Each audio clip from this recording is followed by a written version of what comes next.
Please listen carefully.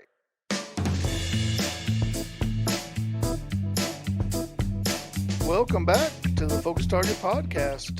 This is season 3. I guess it's still season 3. We didn't talk about what season to do, but we'll keep it at season 3 till we decide to move to season 4. Season 3, episode 101 of the Focus Target Podcast. I am your host, Smiley. With me today are Van and Shy. Good afternoon, gentlemen. What's up, buddy? Stardust, senor. It looks like we went from season 2 to season 3 at episode 71, but I don't know what the point was. Oh, how is your 2021 starting for you? Okay, so it looks like we're doing it annually. An annual thing. Okay, yeah. that's So we'll go to season 4. It's Yeah, coming up. A couple more months. good on us. That's good. Yeah. Sometimes we have to figure these things out as we go. All right. We're here today to talk about Ready Player One. We're actually going to give it the full podcast that it deserves. And, if we run out of time or run out of things to say about it, which seems unlikely, but if we do, then we'll transition to probably Final Fantasy 11 talk or something.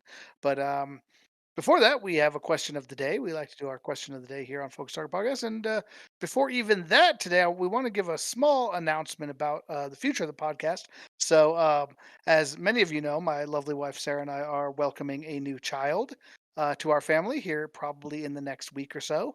You never quite know with babies, but he's scheduled to arrive in less than a week. So, because of that, we're going to take a brief hiatus from doing podcasts. That way I can focus on my fatherly duties and really have some bonding time with our new child. So we are gonna we're not exactly sure how long. We're looking maybe 3 to 4 weeks, tentatively speaking. Hopefully things settle down by then, but we really just have to see what life is like on the other side of the baby's arrival, and then I'll know more. So if you stay tuned to our Twitter page, and of course we'll always announce when we go live on Twitch. If you get those notifications, we'll try to keep you updated as far as when we think we'll be back once we have a better idea. We're also maybe kicking around changing the day that we do it based on some different scheduling things. We may not stick with Tuesdays. We might come back on Fridays or different days. So more to come on that, but we will return for sure. And we are going to, we're going to do our best to avoid a 3-year hiatus, which is what happened when Van's kids were born. Not to say that that's all Van's fault, but just It is. that it's is his why kid's we fault, took our right? Yeah, right. hiatus. It's not my fault. It's my children's fault. Yeah. Much like everything else in my Okay. life. So Yeah. brief. I know we said this before. We said this back in episode 31. We said brief, but really we mean it this time. We're really targeting like maybe a month or so, and I think I'll be able to find an hour to podcast even with a full-time baby. So that's what's up. Hopefully you'll see us on the other side. But in the meantime, question of the day. So we celebrated our 100th podcast last episode, and I thought it'd be cool to talk about like what does the future hold. So for each of you guys, give me one topic that you would like to do a podcast on sometime between now and episode 200. So sometime in the next 100 podcasts, however long that may take, what's something you want to do? I'm going to start today with Van. Van, give me a topic. I don't know if it's a cop-out or not, Ooh. but I certainly would love to do this. And I don't think it's ever going to happen. But if we could do a Half-Life 3 podcast, Oh my God. that would be amazing. Because not only would we be talking about something Shy, where are you going, buddy? Shy. But that means that it finally came out within the next 100 episodes, that it finally showed up.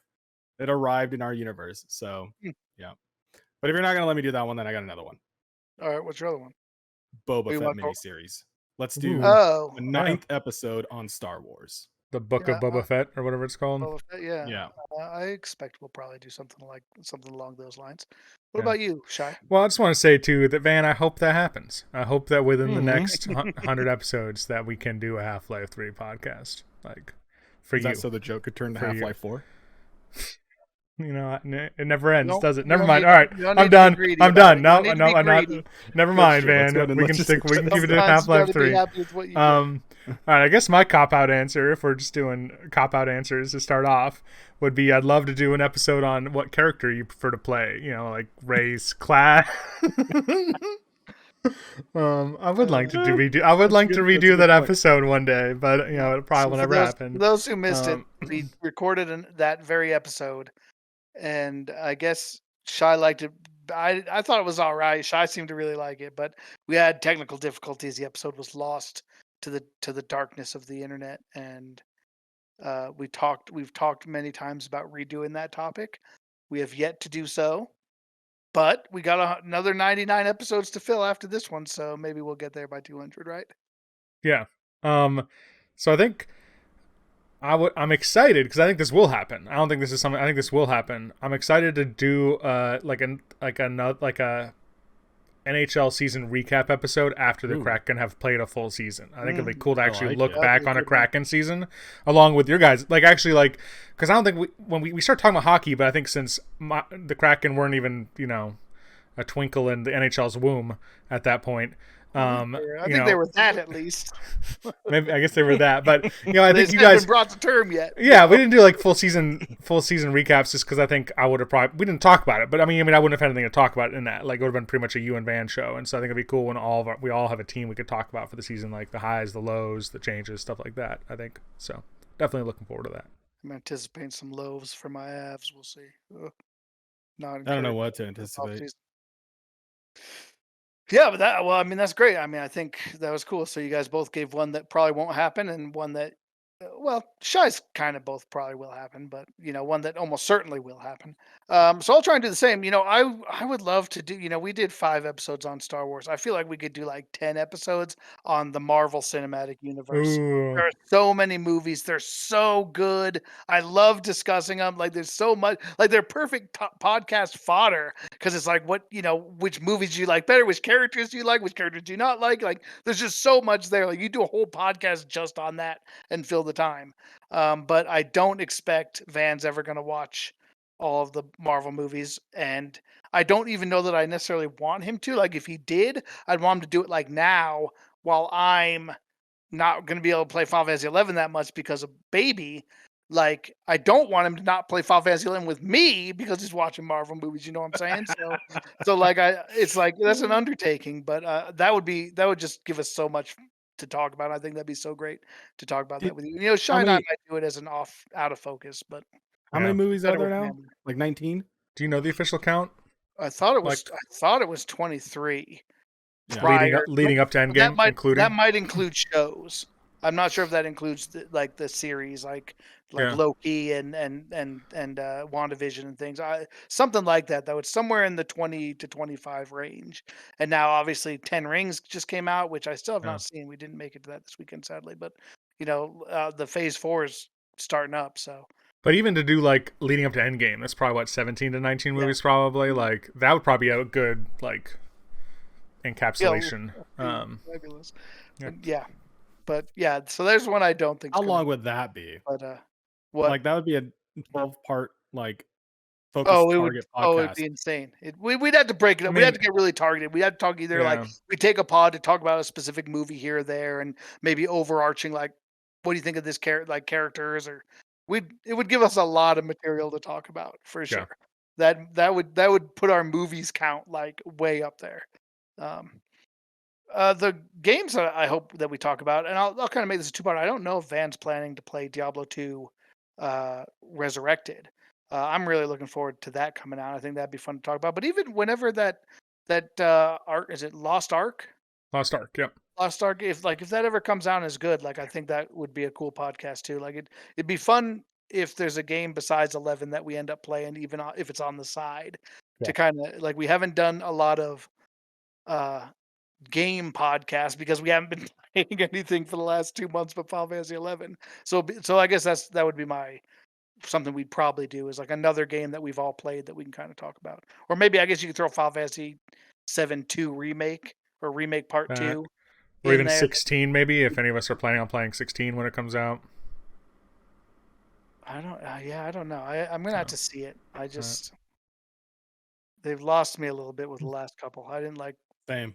13 or 14 or 15 as Like much. cinematically beautiful and visually appealing, but like the gameplay has just been mediocre to me. Like I get that new combat styles and all that stuff, but yeah, I haven't been able to come to grips. well, I speaking don't of Lost You, I don't know if I think Van was here the other day when I mentioned to you that Lost Ark was delayed till early next year. So who knows? Like you said, if it ever comes out, we'll see. Yes. I'd like All to right. apologize for the people watching our stream. It was a poor decision to wear a green T-shirt with a green screen thing going on because like my Yeah, shoulders like your kind of going in and shoulders out. kind of going At in least and it's out. not bright green. A floating head. Yeah, I didn't think it would be a problem, but yeah, my bad. I mean, if we got maybe Shy can post production some like fun stuff into your shirt and place it, like put a little parrot there or something. I don't I know. just hold the book here. That It's even not that doesn't helping. work. See, I don't No, think it's making it it's worse. more of an edge detection thing. I think is how NVIDIA broadcast Oh, works. you know, I it's think probably there's the always. microphone. Yeah, look at that. Uh, There you go. Problem solved. Ish. yeah, as long as you don't move around too much. Good enough. All right. So that's our question of the day. If you are viewers, this is your chance. All right. This is a perfect question for you to answer. What topic do you want us to do in the next 100 episodes? Like, throw it out to us. I mean, we're always open for ideas, and maybe you'll want to hear us talk about something that we never thought of that could make a great podcast. So we'll have our contact information at the end of the show. We'd love to hear your thoughts on what you'd like us to talk about in the next 100 episodes. So. We're gonna get an email in the next 24 hours about notorious monster hunting in Final Fantasy 11 for a podcast. Shout out to Memento. We hope you're watching, bro. All right, let's get into Ready Player One again for the second time. So we're gonna treat it as if we didn't talk about that much last time because really we kind of more just bashed on the movie at the end of our last podcast. We didn't really get into the book that much. So we're gonna do a brief, super brief plot synopsis as we've mentioned in the past. We've learned our lesson about that. We're really only going to talk at a very high level. The highest, and again, we're going full spoilers here on the book, on the movie. If you haven't seen, I don't even care if you've seen the movie. If you haven't read the book, the movie doesn't really spoil all that much of it. So do yourself a favor, read this book. This is an awesome book. It's so much fun. Come back and watch the podcast or listen to the podcast after you've read it, because we're going to definitely spoil it. So high level. Here's what happened. Basically, we're set in what 2045 or something like that. The not too distant future. The world has kind of continued on the trajectory that it is currently, where resources are getting more scarce and things like that. But there's been a huge development, the Oasis, which is like this super all-encompassing, like it's basically like Internet 2.0. It's like 3D virtual reality internet that basically everybody in the world uses basically as much as Like they Second can. Life. Just call Also, it Second Life. Hmm. It's Second Life. I guess. See, I Less never really less played Second shady. Life, guys. So I don't know. Left Shady's right about that though. I think there's some shady stuff in the Oasis too. But there's wholesome stuff in the Oasis too. There is. There's a lot of wholesome stuff. And so the creator of the Oasis has like passed away, and he, being like a super '80s nerd, decided to leave his entire empire to somebody who could find his Easter egg hidden within the Oasis, and he left a bunch of clues on how to do that, using like very deep dive 80s level lore, 1980s lore, because he loved everything from the 80s. And so our main character, Wade, is a gunter who hunting the egg, an egg hunter who's basically made it his life's work to study the 1980s to try to find the egg. And so he kind of goes through a whole bunch of adventures, trying to locate the three keys and the three gates that are needed to unlock the egg. And he has some run-ins with some trouble in real life and within the Oasis. Goes on many grand adventures, makes some friends along the way, loses some friends along the way, and in the end, of course, finds the Easter egg and inherits the fortune of James Halliday, the creator of the Oasis. And gets the girl. Because you got to get the And girl. of course, he gets the girl in the end. Um, yeah. So nice kind of one, kind of maybe a stereotypical arc, right? Where it kind of all wraps up with a fairly expected. There's not a no. There's definitely some twists and turns along the way in how the plot goes, but I think the conclusion kind of ends up. It's not like one of those books that takes a hard left at the end, and you're just like, what the fuck? It kind of follows the pattern. So.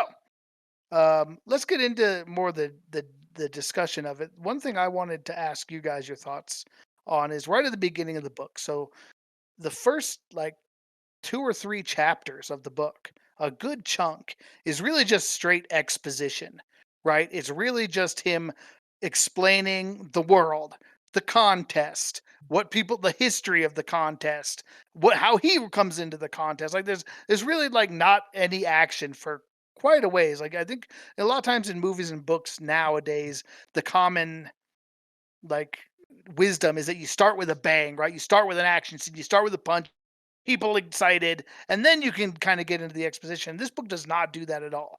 And so how did that affect you? Did you find that it was a real turnoff? Did you feel like the beginning was too drawn out, too much exposition? Or did it hook you in enough that you were like, you didn't mind reading about it? Or something different? Van, I'm starting with you, not because I know I started with you before, but you're like putting your hands up and doing stuff, so I feel like you got something to say here. Starting with you. No, so when I do this, Did you mute your that's I like microphone? how that's my microphone mute. Oh, how he okay. finished his sentence by muting his microphone. Show don't So tell, right? I do that when I have to like clear my throat or something that's Okay, unpopular for podcasting. So I you can see. go to Shy. Okay, Shy, we'll start with you then. All right, I don't think it was hard for me at all. I think I don't know, and if Good. if we can Back to expound on Van. if we can expound on the beginning a little bit, I think Yes. talking Yes. about like disappointments with the movie, because obviously I think I was the least of disappointed of us in the movie, even though I wouldn't say it measured up to the book in any way. It was a different experience. I treat it as like a different entity that's like loosely connected, basically. But I think my biggest complaint with the movie is how it starts out, and I feel like the book really sets up this kind of sense that like this has been a like journey that people Yeah. there's thousands if not millions of people out there hunting these things, and like that exposition really sets that up so then like when like he hits that first challenge you're just like, oh yeah, like it just adds the stakes, I feel like. Sorry, there you go. Yeah, no, No. I understand completely. That's exactly how I felt. I didn't appreciate the slow, methodical picture of the first like 4 or 5 chapters the first time I read it. Um it read very slow. There was, like you said, there was just a lot of character setting up, location setting up. This is how we are, this is how people feel, this is the perception of X, Y, and Z and all that stuff for a really long time. And I didn't appreciate it the first time I read it, and it was kind of boring to me. And like we're talking 120 pages of just this right now before anything really exciting even happens. Yes. And then the second time I read it, the second time I read it, same exact thing, same exact sentiment until stuff started happening. And then I was like, oh crap. Like we're on a roller coaster now. And everything that happened before means so much more now because I see what's going on now. And it just made like Shai mentioned, finding the first key like that much more impactful because you had millions of people for, I mean, it was 5 years, no breakthrough. Some people started forgetting, saying, "Oh, this is just a joke on Halliday, who was the inventor of the Oasis. It's not even a real thing." And then finally, you have this like breakthrough, and it was just like, yeah, it was pretty amazing.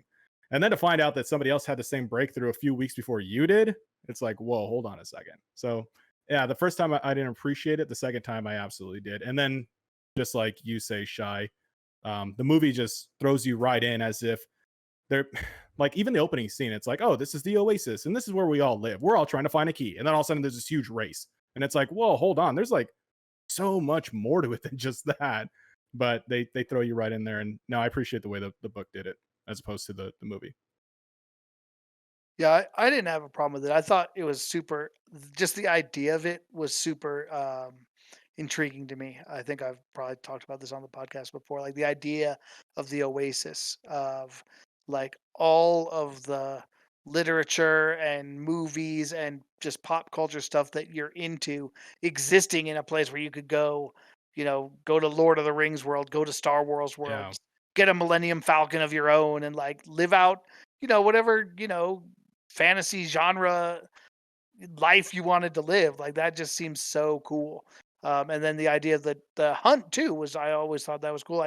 And we talked about this a little bit, I think last time, but I'm not really like, I'm a child of the 80s, but I grew up in the 90s, right? Like I'm born in 83. So like most of the 80s were done by the time I was really kind of hitting my stride. So like a lot of that 80s lore it's not my wheelhouse, but that didn't turn me off. In fact, it was more it's like I was kind of discovering along with him. Like I was learning about things. Like it made me interested in maybe movies and music and books that I maybe wasn't super familiar with, like knew of, but didn't have like all these fond nostalgia memories of. So um, maybe for me that's why like there was a lot of new stuff there in that intro for me, and so I found it like it really hooked me in. Like it made me like it's like I knew that the action was coming, so I don't mind a good setup. Like I like when things are really fleshed out, because as you've both mentioned, it really kind of raises the stakes and makes you feel like it's momentous when something happens rather than just being thrown right into it. Okay, cool. If I can, the comment you made about making you interested in things you didn't know a lot about. Yeah, So I saw just like a year ago, maybe a year and a half ago, I watched War Games for the first time, and I don't know that I would have ever had any interest in watching that movie. Like I knew it was like kind of an really. old cult classic, but I was just like, it's just like you kind of miss a movie, and you just never go back Sure. and watch it. But because of that scene in the book, I was like, I want to watch this movie now, and it was available on a streaming platform, and I did, and I was like, oh yeah, this is a fun movie. So Right. yeah. Yeah, fair enough. Yeah, the movie. Speaking of making you want to do things, the movie made me want to go back and revisit a lot of my NES games that I have just Yeah. emulated on the Switch that I have, and yeah, those games are just as hard, and I don't like them as much as I did before reading the book. They're brutal. There's a different time. But dude, because he's like talking about playing some of these arcades, right, for like hours. He's like, "Oh, I'm and on my third hour, on my 11th hour with the single coin," and it's like, what? Yeah, Out of control. that was real.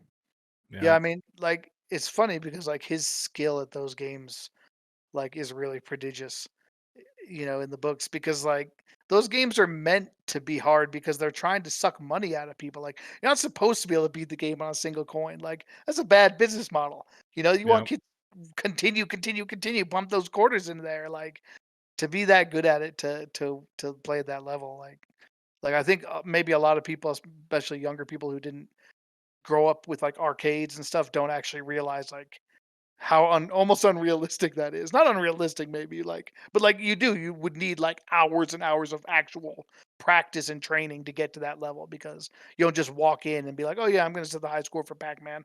No problem, it's Pac-Man, right? Yeah, doesn't really work like that.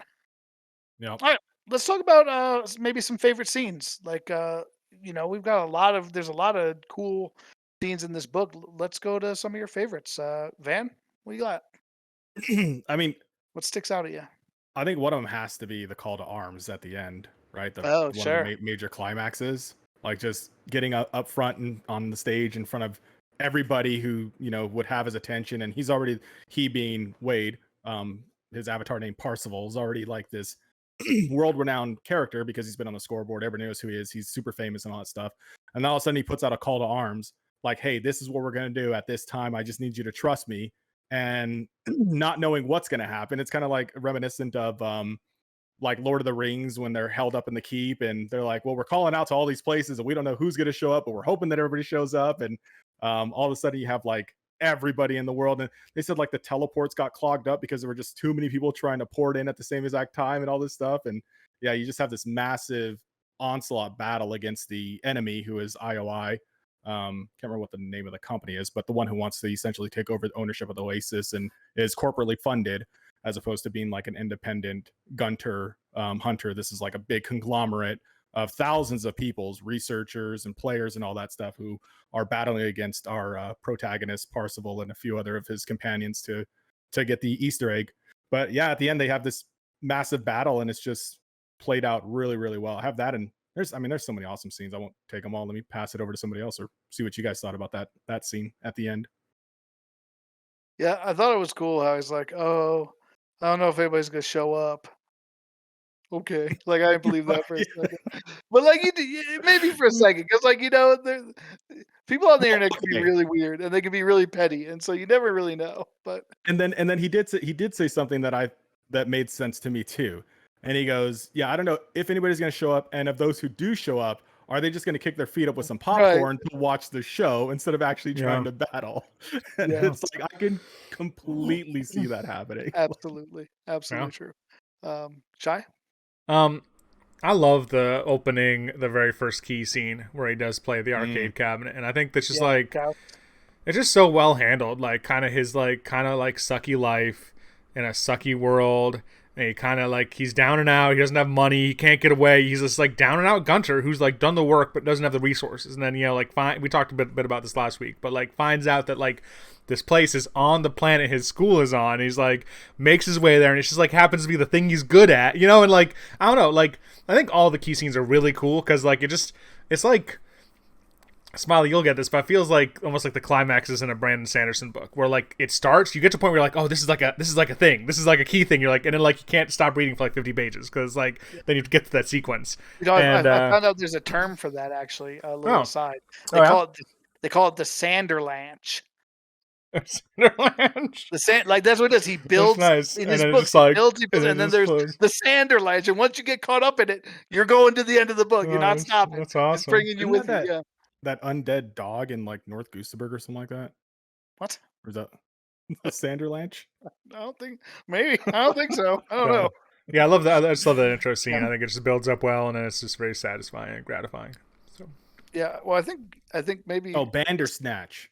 Bandersnatch. That's a little bit different. At least it's not the I think Sanders that's snatch. I think that's an Alice in Wonderland reference. I think that's something else altogether, Shy. The Sandersnatch. Oh boy, here we go.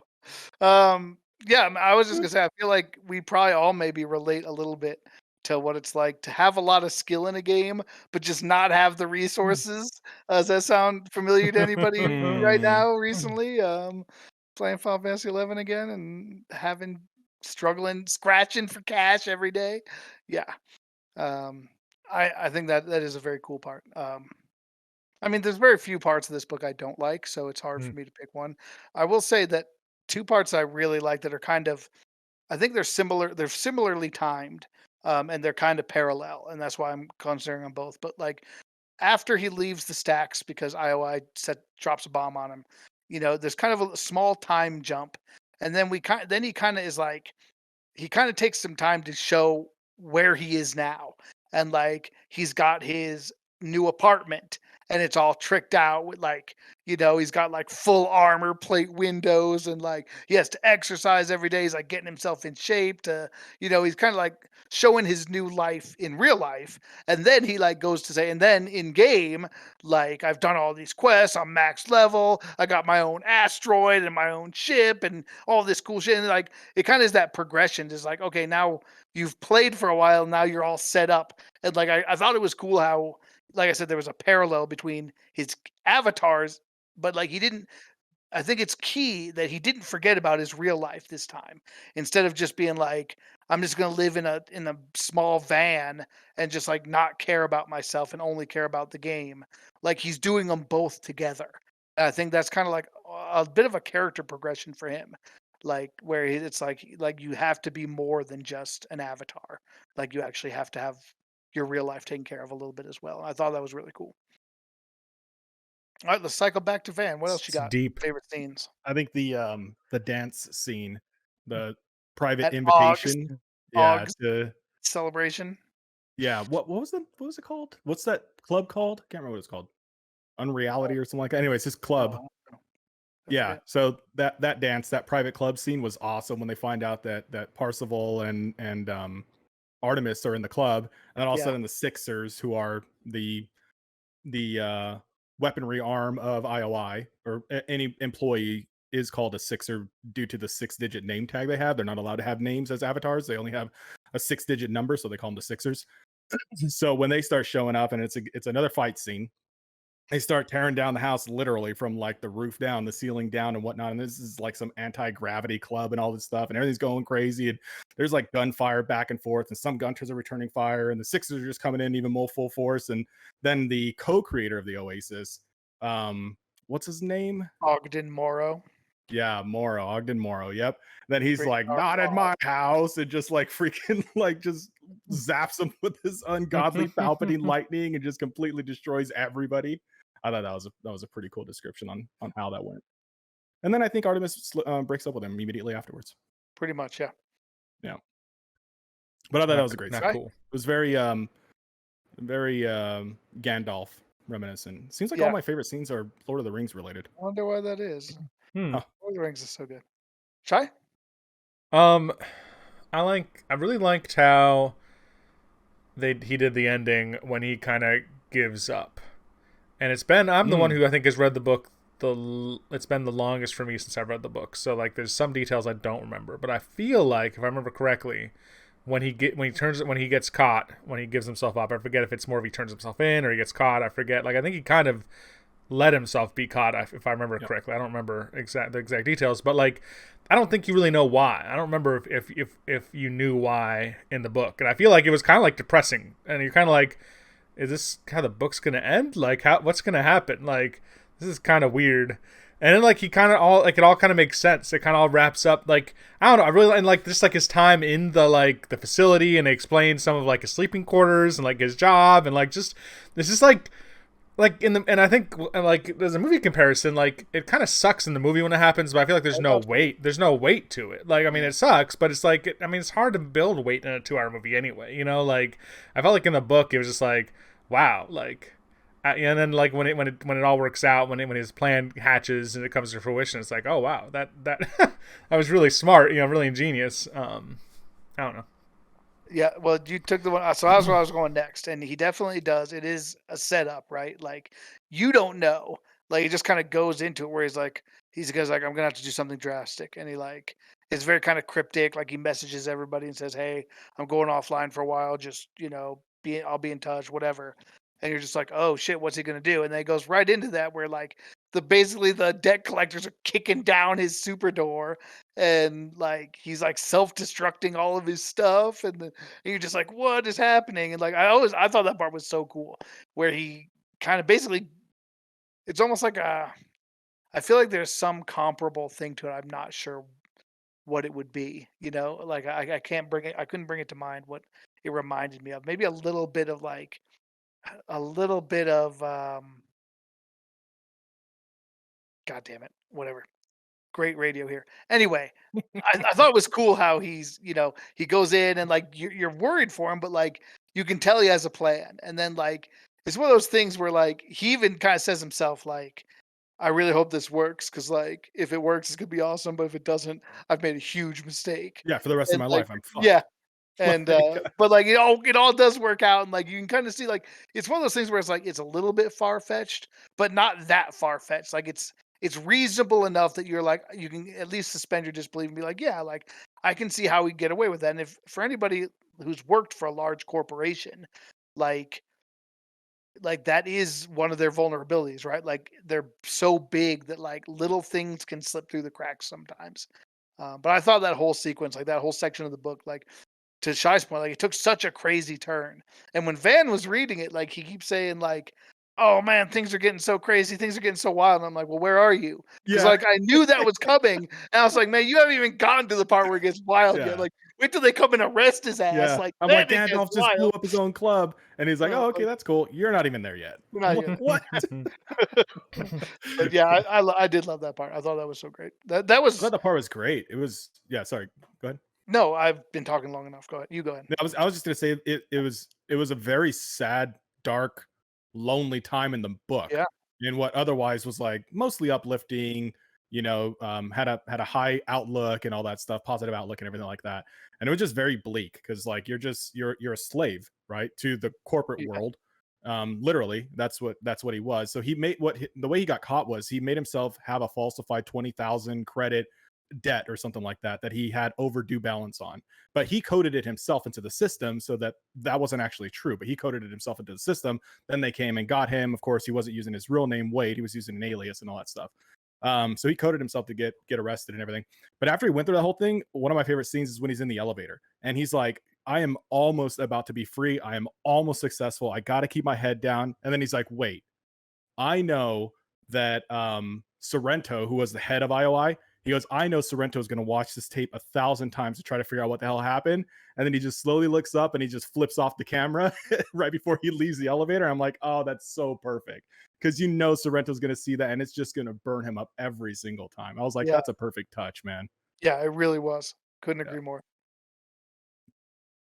All right. Do you have any least favorite scenes from the books? Any parts that kind of, just weren't up to quality of the rest of it? Like for me, it's hard to really think of any. I don't want to say it's like one of the hardest parts for me is like when he breaks up with his girlfriend, with Artemis, and then he gets like really weird and is like trying to like stalk her a little bit and like sending her a million text messages and stuff, and she's like, "Dude, leave me alone," and like that was a little bit cringy for me, I think. And it is hard. I mean, it's hard, like I guess I've been there maybe. Like I know what it feels like to have some unrequited love in my past, and so like that was tough. But like while I say maybe a harder scene, like I certainly don't wish it was different. Like I think that was an important thing for him. Like I think it's important for anybody to like realize that you can't really live for somebody else. Like you really have to be happy with who you are and not base your happiness on another person like that. So like I don't dislike that it was in the book, but I think that was one of the harder parts for me where it's just like, oh, like just let her go, bro. Just let it lie. Like you don't need to keep banging her door down. But yeah. What about you, Shy? I'll go to you first. I don't know that I can think of one. That good of a book. Yeah, Yep. I'm not even like. I mean, just something of like parts that I didn't like, or like I did enjoy the book. I think I did read through it pretty quickly, and I think I did. There weren't really areas that I was like why is this in here? Man, I don't know. If I think of something, I'll mention it. But All right, Van. I didn't have a scene, but I did have. There were a lot of times when I was reading the book, and this is purely a personality trait thing. There's a lot of times when I was reading the book, and they would come back with a quip, or a response, or an insult that seemed forced. So I felt it kind of cheap. Like they'll be having this total normal conversation, and he's like, "Yeah, that's what I think about it, douchebag." And you're like, "Haha, douchebag was a '90s term that people used to call each other. I get why it's in the book, but I don't understand why that was in the flow of the context of how this scene was going, or Maybe a something like little, that." And there were maybe a like lot a of little instances. Tommy in a Yeah, way. there were a lot of instances when they were trying to use terms from the '90s, insults from the '90s and whatnot, and they didn't feel like they would have been used in that context, or actually having grown up in the '90s, like I wouldn't have used it. I would have used that word, but not in that context or whatever. Also, and it just seemed forced. And I mean, if that's my most minute critique, then they must have did a pretty damn good job. But yeah, that was a little off putting to me. It just seemed like there were a lot of cheap throwback terms and phrases and stuff that didn't seem perfectly to flow with the rest of the book, which was written very well to follow and very easy to read. And those things always just kind of caught me off, and I'm like, cheap shot. Okay. Did you feel that way as well, Shy, or not so much? we have a guest in the chat, so I was responding to them in Twitch. So, friend of the pod, Memento, has joined us. There we go. Welcome, Mem. Welcome. I'm sorry. So I missed. Is there a synopsis to what Van just said? I missed what he was saying. Throw it up in 5 words. Van's Me or reading. you? Van's actually reading the book now. I'm so I guess legitimately I'll- reading to see if I could pull a reference, but yeah, Yeah. no. just as some of the banter he felt was kind of cheap, or there seemed like there were some phrases or words that were kind of thrown in, Yeah. just almost as like to be like 90s signal or 80s Yeah. signaling. Yeah. More I've Like they heard. were buzzwords from the yeah, Yeah. exactly. 80s signaling Yeah. is probably the good. I've They were heard that. buzzwords, but they were just out of context in my opinion. I've heard I said about the movie, the book, and I think the movie, but well, not the movie because it wasn't so much 80s, but about the book that was kind of like pandering Yeah, to that. yeah. I mean, I think it was. I mean, that's kind of that it's like a selling point for the book, Yeah, I not don't just the think it's movie. hiding Sure. that. Yeah, But and yeah, I didn't feel like it was out of place. I didn't notice it being out of place, but maybe I just didn't pick up on it. Yeah. I mean, this isn't a dislike, but I think I just didn't get a lot of the references. And we've talked about this. We talked about this last week, but like I just didn't like feel a strong attachment to a lot of the scenes or the puzzles or whatever, and like so I felt a disconnect. Right. All right. Have you found one? How long? How no, long I'm you just gonna enjoying reading the book now. just rereading it? We- You got are him you gonna- sucked in. you It's gonna do a like, oh, wow, I narrated- love this Read part. it. You gonna do a narrated read for our audience? Pick a chapter and just Yeah. read through it. Yeah. Yeah, It's not really up for debate, Homer, said Lady Hawk. Nice. Hmm. I would listen to that. all right. Any other scenes you want to discuss, good, bad, or otherwise, that we haven't touched on before we move it over to like maybe character discussion? The only one I want to talk about is the one was the big turning point for me. So you get 120 pages of just scenario setup and all that stuff, and then all of a sudden you have Sorrento showing his true colors and either bluffing or not, and then that's when you really discover what kind of book this is going to be for the next 250 pages going forward. Is Yeah. when he's like, "Oh, okay, you either work for us or I actually was I'm not even giving it justice." There was so much awesome back and forth verbal jujitsu and like negotiation in that whole Yeah. scene of I'll come work for you. No, I won't. This is what I want. Oh, you're gonna accommodate me. I'm gonna insult you. Your bosses are gonna see this. And like it was just absolutely incredible. But at the end, Sorrento had the power the entire time and didn't show his hand. So he's gonna be a fantastic poker player someday. But when he says, okay, cool, either you work for so here's my final deal. You're either gonna work for us, or I'm gonna blow you up, kill you, your stacks, everybody who lives, your whole family, your aunt, everybody. And he's like, okay, well, I'm pretty sure he's bluffing. And then so he says, F you, he leaves and all that stuff. And then there's like, I don't know how the hell you could do this in a book, but there's some kind of a legitimate pause. And I'm sitting there with bated breath, like for not reading forward to not know what happens. I don't know, it was really weird. And I'm sitting there like, okay, I guess he was bluffing.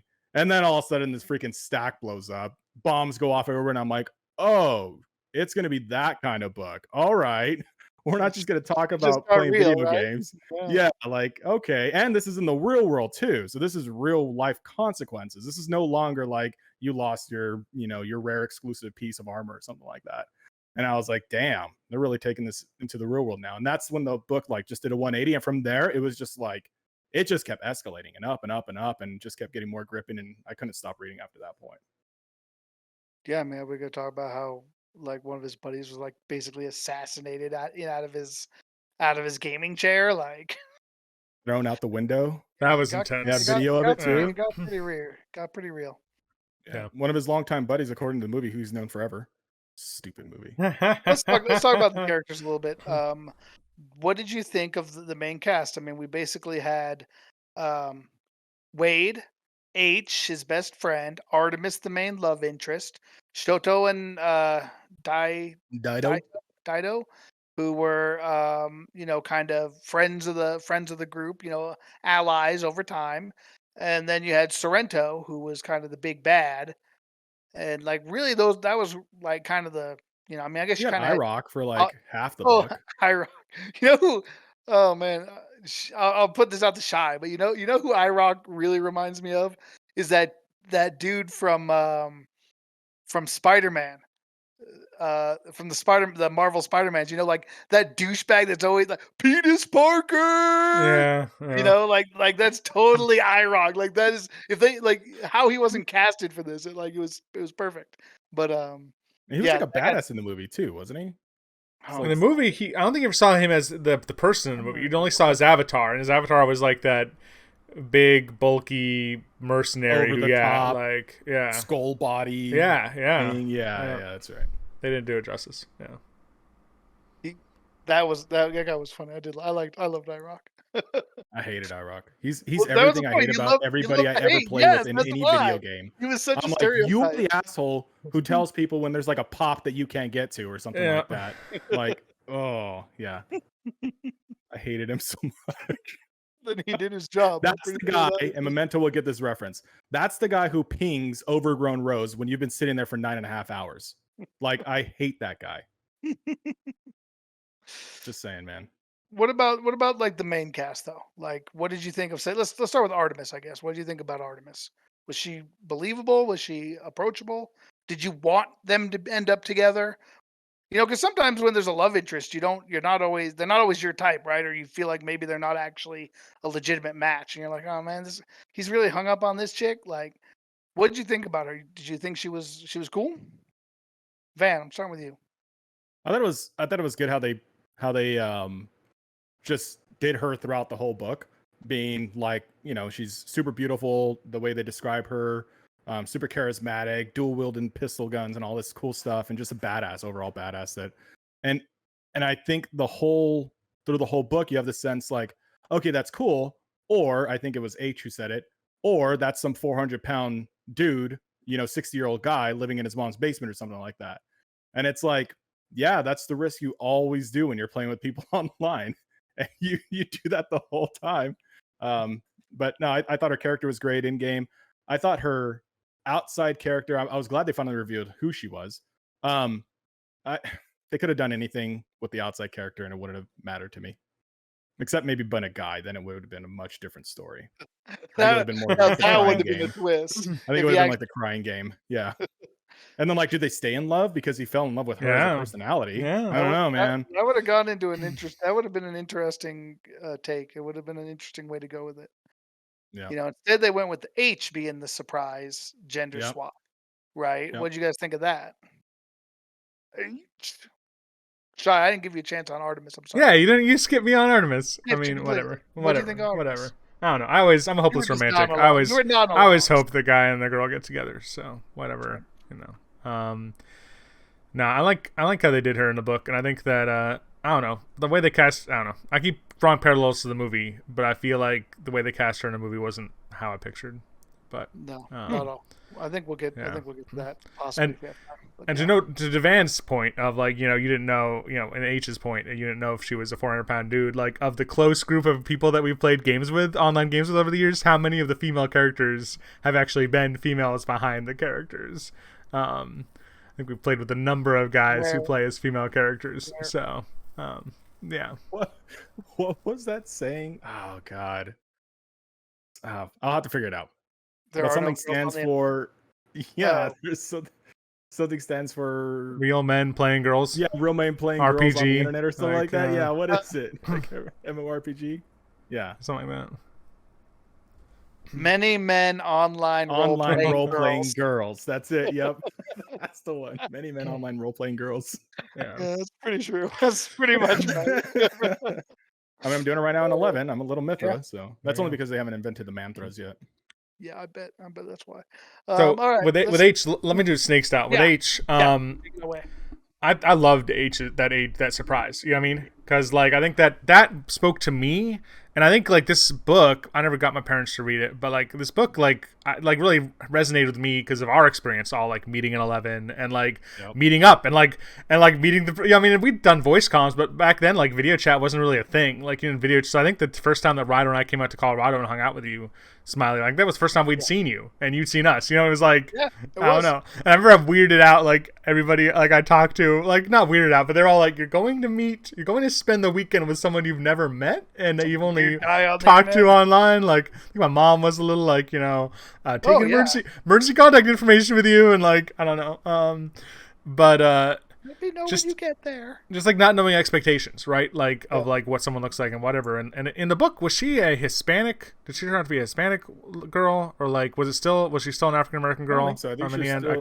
Wait, who? Artemis? Yeah. No, H. Oh, you're talking about H. Sorry, H is a heavy set African American female. So they kind of in the movie did kind of stay true to a certain extent of the casting there. Yeah.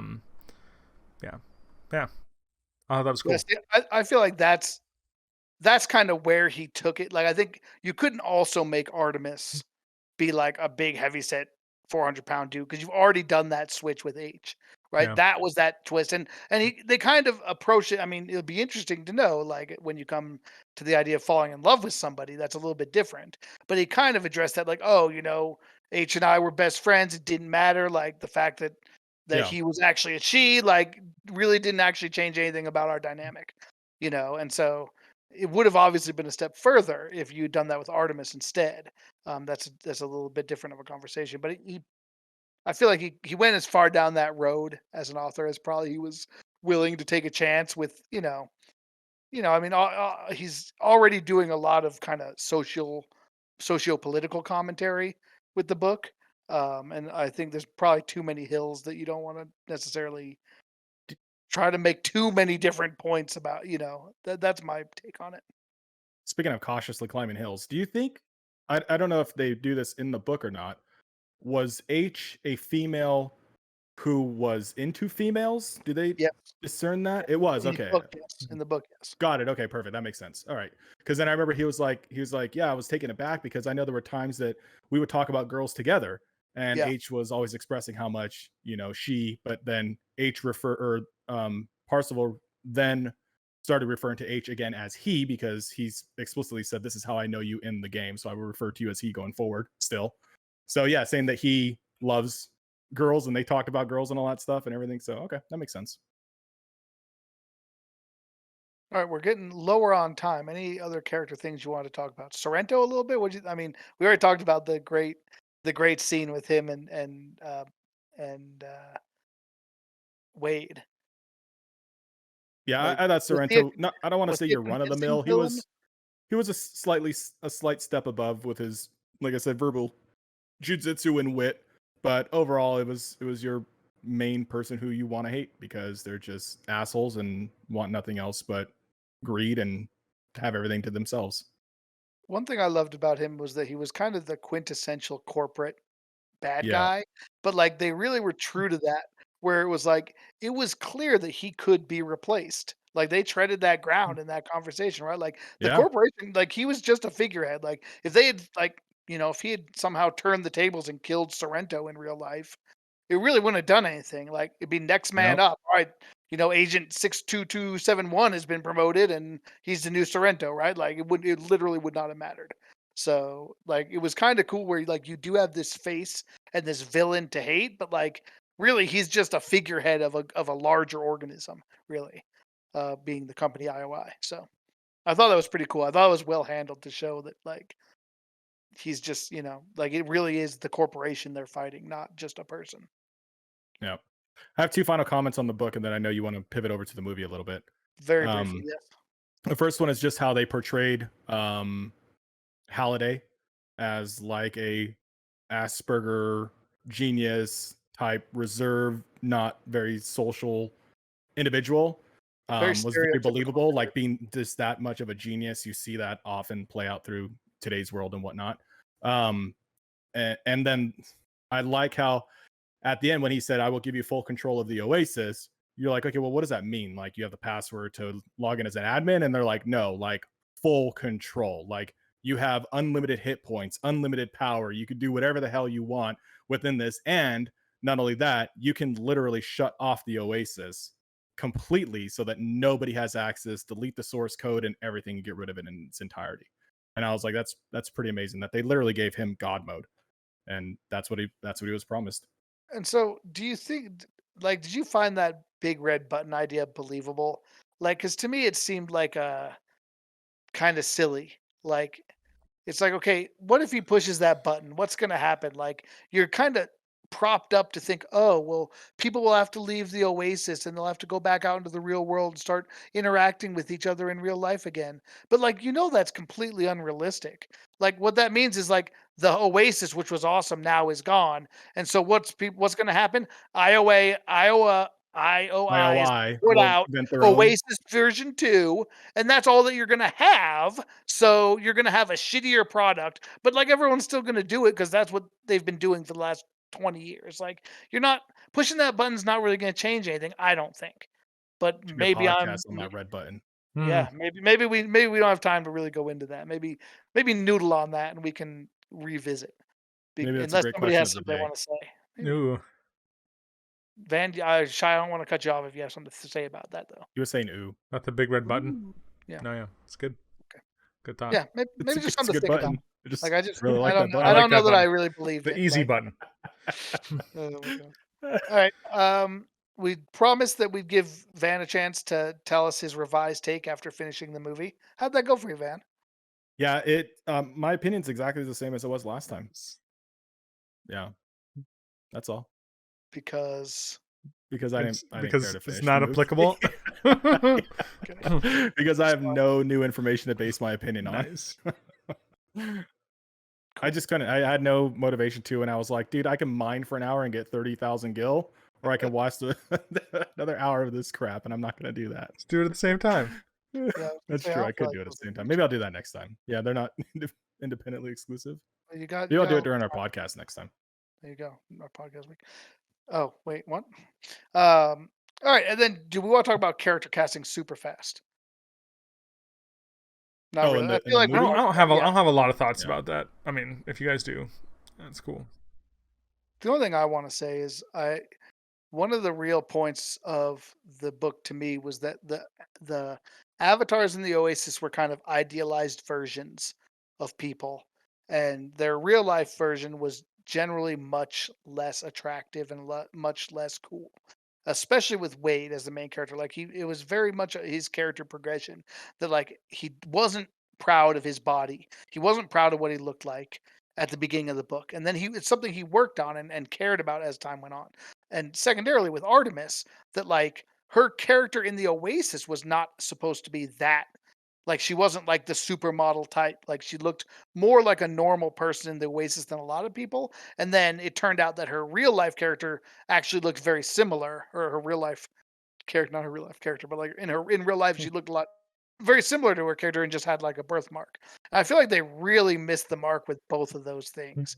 Like Wade does not look at all bad, in my opinion, in his real life version. Like he's just a normal guy. Like he's like, okay, maybe he's a little scruffy, but he's not an unattractive. He's not super overweight. There's not really that far for him to go. And like they didn't really touch on that in the movie, to be fair. And maybe that's why like they kind of cut that self development out, which I was disappointed in because that's something I really liked. And the same thing with Artemis, like her character, like she's not at all the way she's described in the book. She's a lot more attractive both in the Avatar and in real life. Like I felt like that was just kind of weird to me, and one of the things I liked about it, and because I feel like that's kind of real, like you guys know this about me in making games in or characters in games, that like a lot of times if there's like a portly character or something, I like to do that because like I don't feel like all the characters should be 100% fit and buff and cool. Like that's just not realistic. People come in all shapes and sizes, and you shouldn't be ashamed of that. But so I guess that was something I liked about the book, that like they actually addressed that and made that a part of it. And then in the movie they just kind of like hand waved and said, "No, we're just gonna use beautiful people because that's what we do in Hollywood." Maybe it's a Taru reporting in.